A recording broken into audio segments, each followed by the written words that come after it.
y'all, John Master Lee. And Lulu. All right, y'all. This is John X Lulu's Movie Awards of 2023. Now, we didn't watch as many movies this year as we typically have in the past, partly because there was a strike, and quite frankly, there wasn't a lot of good movies out this year that we would normally catch as, geeks and freaks. So I didn't want to do like a top 10 favorite movie this year. Instead, I would rather do a best of worst of list. Oh, I like that. Why don't we start off with the biggest shocker of the year? The biggest shocker? That's right. This was a movie I was blown away by how we were so caught up in it. And the thing is that you can't even call it really a movie. It was more of a concert experience, if you will. First off, I didn't even know if it was going to be worthwhile. All I knew is I was caught up in the hype this year with Taylor Swift. Like totally caught up. And I'm a Swiftie. Like the tickets were not cheap. They're like almost double the price of movie tickets. I'm like, is this a concert or is there a movie? Like, I feel like there's a little bit of price gouging here for someone who already made $1 billion freaking dollars from her concert. Right. But I could tell you right now, it was so much fun. The crowd was into it, up singing and dancing. The music was just amazing. Yes, why is it amazing? It seemed like every song was a hit. Like everything she's written. And we are in the theater where there's a very nice Adobe sound. Oh, the sound system Yes. made her music even better. Like whoever did the audio for that concert, it was probably some of the best audio I've ever heard produced. So I feel like I'm in a VIP. I know. I actually feel like better than going to a concert because I could sit down in a lounge chair. It feels like I'm immersed. I can eat. I get collectibles, and it's just. And the fans were having a good time singing and dancing. So I feel like I was still part of the whole Swiftie experience. So yeah, that was a shocker. All right, the next one here is a face-off. It's Oppenheimer versus Barbie. Ooh. Which one did you think? We walked away going like, my God, that was an amazing experience. Took the cake, considering like this Barbieheimer, like Oppen Barbie, whatever you call it, that whole face-off became a cultural phenomenon. And we ended up watching both on the same weekend. It was so weird going to theaters because you have all these nerds, all these guys who went to watch something like this with Oppenheimer, and then all these women who were dressed in pink in the same movie theater. It was so much fun. It felt like a theater experience, like what it should be, quite frankly. Agree. But even I'm a little bit shocked by what I ended up picking here because I agree with you, baby. Yes. Barbie was mind-blowing. It was. We got disappointed. I guess the Oppenheimer was too... You know what? Oppenheimer was... They put it out there like it's... It made it sound like it was going to be a Christopher Nolan action flick.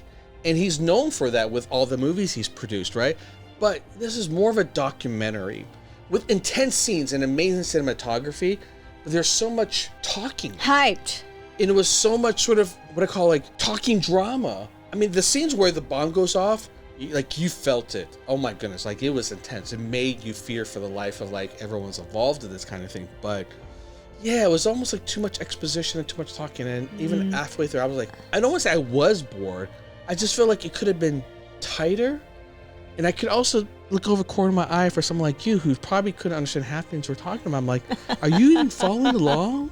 Are you getting what's going on? Yeah, I'm glad that you are also not happy about the movie because for me, I'm like, oh my God, seriously, this is just for smart people. But it was too much expectation for the movie, right? Yeah, I think it was just too much expectation. We were just like, whoa. Too much expectation for something that maybe it wasn't. And I think if it was pitched as a documentary, I think I would enjoy it for that. But Correct. Barbie, though, let's say, going up against Barbie, it was probably losing proposition either way. There was so much about this movie that was just mind-blowing, over the top, and unexpected. That like it was way beyond expectation. Correct. I didn't even think it was going to come close to meeting what I thought was like Barbie's fans going to love it. But it was pulling all these other people who normally aren't into Barbie because Greta was like making something here like just it was weird, it was odd, but it felt so relevant today. Yeah, it resonates because you can relate to your childhood. And I thought it was just a kiddie show, right? That's what there's some really interesting adult-oriented themes, when the movie starts, I was like,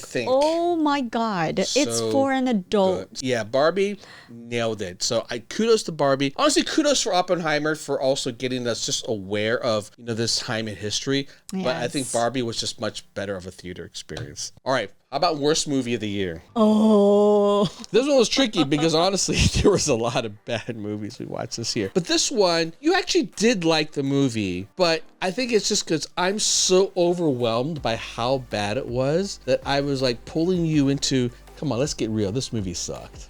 No, I agree with you. It sucked. Oh, okay. It's just that you still like Jason Momoa that much. I just love Jason and dumb Momoa. Action sequences that you'd be like, that was funny. I like it.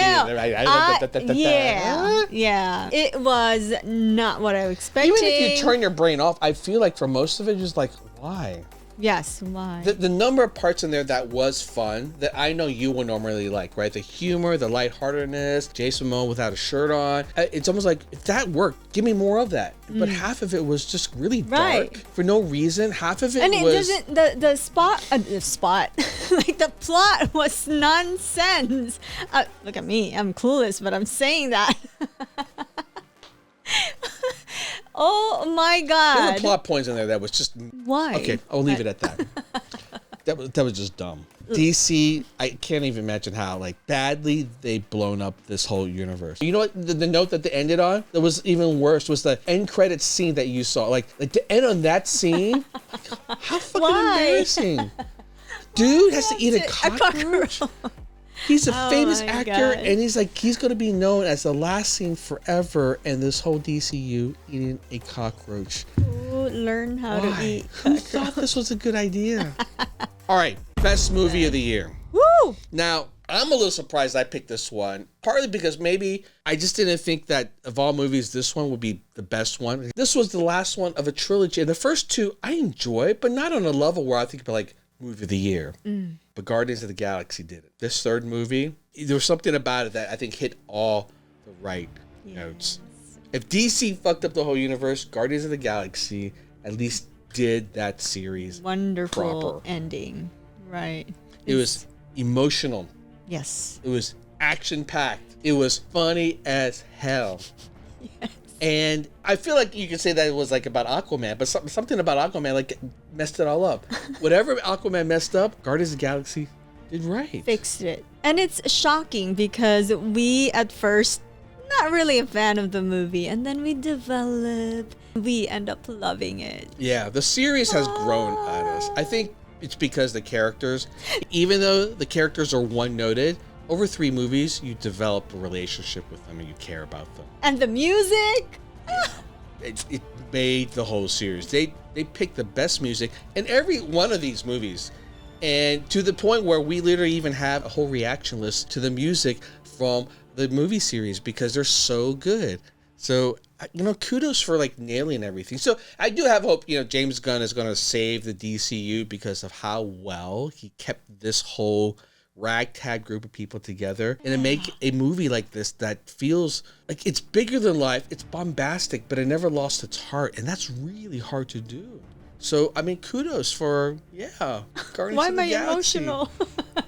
It was just Rocky Raccoon goes on leads in the end, and it's like a beautiful farewell to characters I love. I think that each of them, the director really did a great job of developing their characters, and we each... I don't think if it was just movie, I still would have felt like they were all one-noted, but over 3 movies, it made a difference in how you connected with them and with how you see them grow. Yes, yeah. Well played. Yeah, exactly. So there you go, you all. Our best, worst, shocker face-offs of the movie industry this year. Hopefully 2024 is going to be better, but I get a feeling it's actually even going to be worse. We mostly watch geek-oriented movies. The only thing I can think of next year that is already on our list is Dune 2. Yeah. Other than that, I'm so excited. What's coming? I don't know. So